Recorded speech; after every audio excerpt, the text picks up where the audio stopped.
Hey, Melinda Haynes, license number 102308. I'm a therapist in Northern California, but I'm not doing therapy right now, just talking about some narcissism stuff.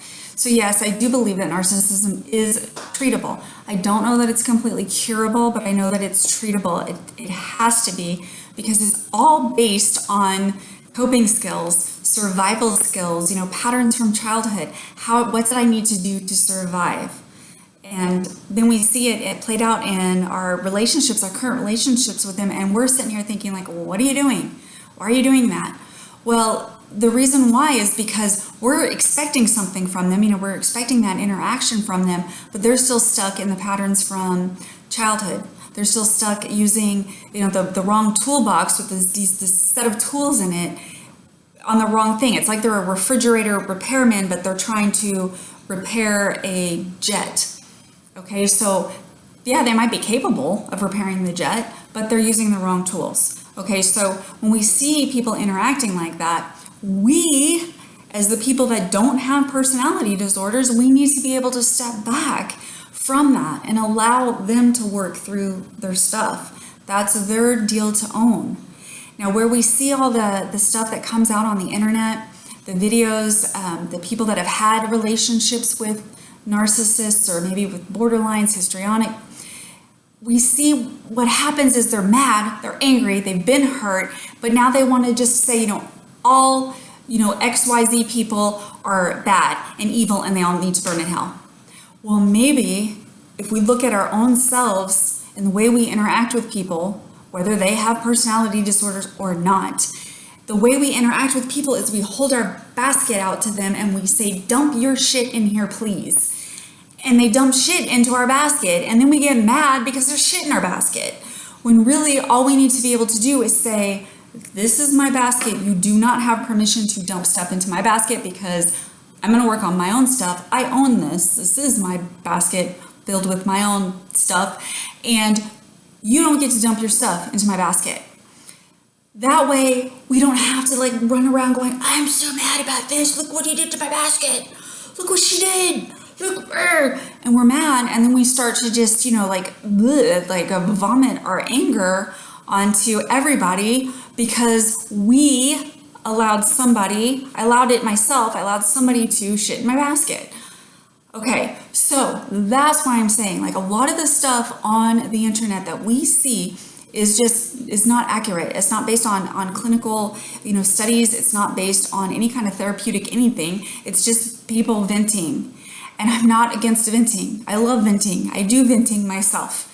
But I don't do it in a way that, just condemns an entire group of people based on their childhood trauma. Because that would not be, it's not emotionally safe or healthy for me to do such a thing to myself or to other people. Because that's not, I don't think we should instill fear in other people the way that I see some people doing it. That, somebody's been diagnosed with this, or I think somebody has this, and therefore I'm going to label them with all these different names that are, untreatable, uncurable. You can't do anything with it, and all you can do is run for your life. Well, what kind of message does that send to the person who, number one, they might be listening to your video and they have this diagnosis? Number two, somebody who can't leave. It could be, they have a parent. It could be a spouse where they're in a situation where they're not really capable or willing to leave that person. Because no person, well, probably mostly no person, is evil 100% of the time. Okay, unless they're totally possessed by Satan and the Antichrist or something. But our narcissist or our borderline or our histrionic or dependent personality person, these people aren't just all 100% of the time they're being, acting out their mental disorder. It's not like that. There are times when they're doing good, positive things. There are times when they're being a good partner. There are times when they're doing things that are being a good parent or, being a good worker or whatever it is that they're doing that's positive. It's there. It's just that we're choosing not to see it because we're angry about the shit in our basket. Okay, so part of what we need to do when we're going to interact with people that have a personality disorder is we need to make sure that we're a solid rock. Like, I'm me and I'm okay with me and I know who I am. I know my value system. I know where my boundary line is. I know what I'm willing to accept. I know what I'm willing not to accept. And that way, when you start acting out whatever it is that you have, and it doesn't matter, fill in the blank, whatever it is, you start acting out, I don't need to take that personally because that's your issue. And so when that happens, then we can allow people to start their work on healing rather than constantly being like, you shit in my basket, you have to fix it, you're the evil person, you're the person that's wrong, I'm going to post a video about how horrible you are.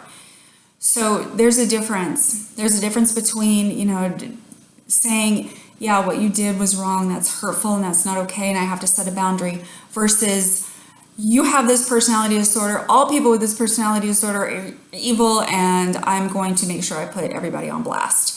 So we need to find a line, like, where do we draw the line and where can we have a healthy interaction and a healthy discussion about finding treatment, finding appropriate treatment, finding appropriate ways to interact with people who maybe are not behaving their very best. I don't know. We'll discuss it some more. Post your comments below. Thank you for watching.